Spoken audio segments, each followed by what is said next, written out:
Hello and welcome to Editing with My Wife, now with more speed. I'm the Hooded Philosopher. I'm here with Cheesy Loops. Cheesy Loops, what's going on? Oh my gosh, I don't even know anymore.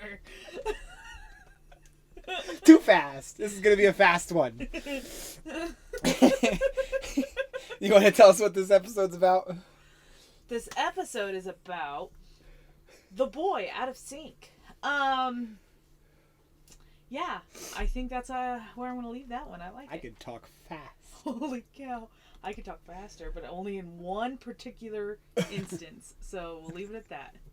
If you want to know more about how I can speak really fast, comment down below and I will do it special on another episode. It would be cute. All right. We didn't do recap. Well, it's too fast. We went so fast, didn't even notice it. All right.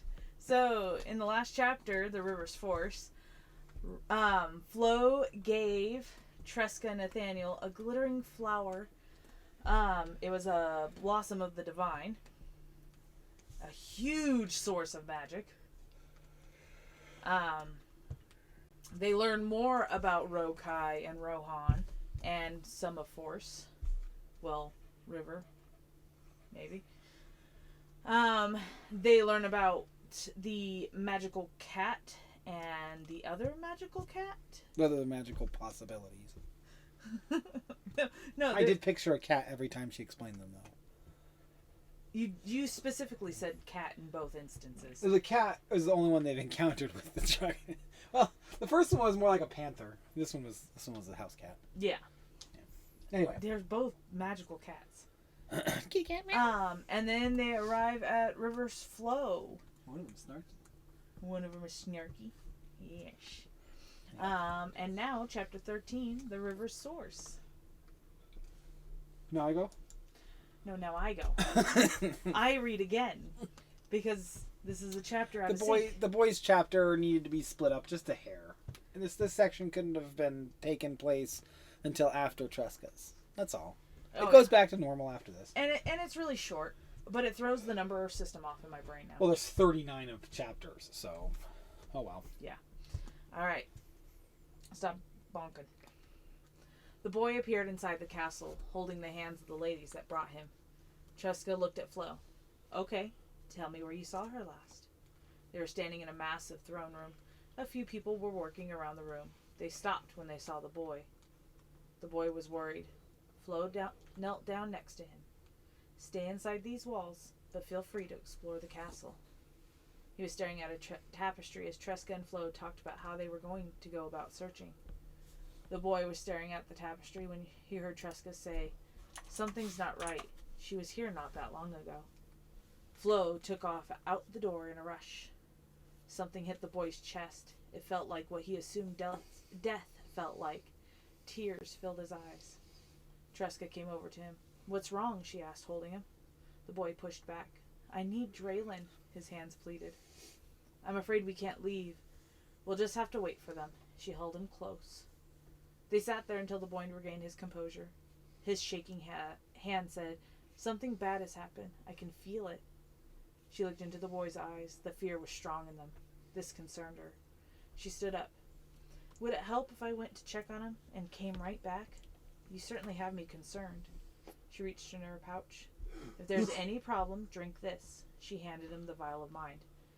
Then pulled out of her bag a ring of intertwined branches and placed it onto his head.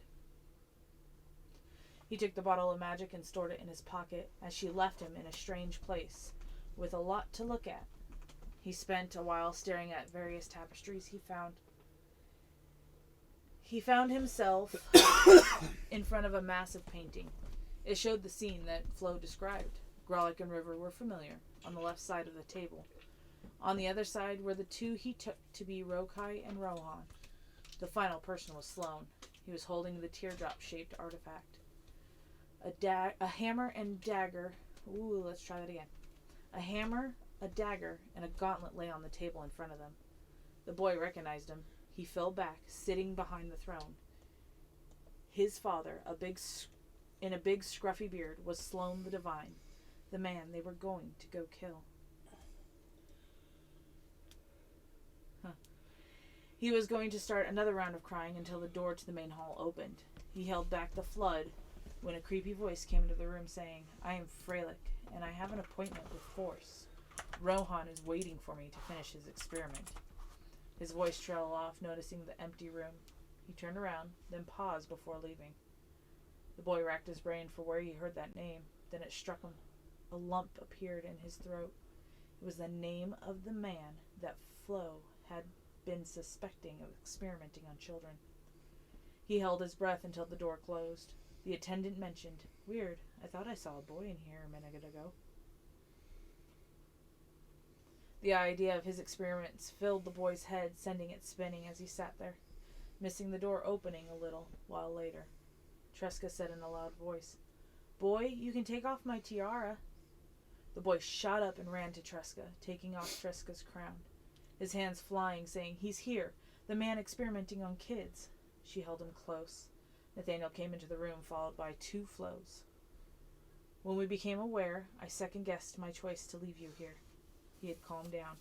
He reached in his pocket and handed the vial of mine back to her. She rejected it, saying, "I was right to trust you. I believe you understand what may happen if you use it. Be careful. I love you." She placed the tiara back into her bag. "We have some bad news. Draylen went to help some friends of ours prove a point." That's it. So minus... It's a fast one. It's very, very fast. Minus a few punctuational errors here and there. Mm-hmm. That's very, very quick, easy chapter. Little tiny thing. But it's important. I mean, the boy is learning that his father is the Sloan the Divine. Yeah. You know? And he didn't quite make the connection when when Nathaniel had the note. Well, not only that, but where he's from, multiple people can have the same name. Well, where they're from, that's the case too. And Sloan is not an uncommon name. It's not horribly common, but it's not an uncommon name. It's not Draylen, Tresca. And so maybe it's a different Sloan. Maybe there's something else there. He didn't want to make the connection either, I'm sure. That's a scary thought overall. Mm-hmm. But that's what happened here. And it was eerie that Freilich was there. And it felt like Freilich knew he was there. Like he knew. So, recap. Tresca learns where Force is. It's a fast one. I gotta go fast. Gotta go fast.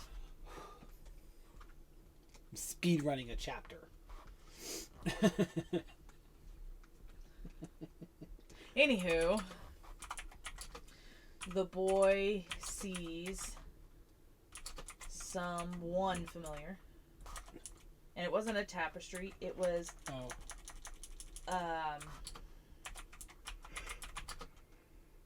It was a thing. It was a thing that he saw. A painting.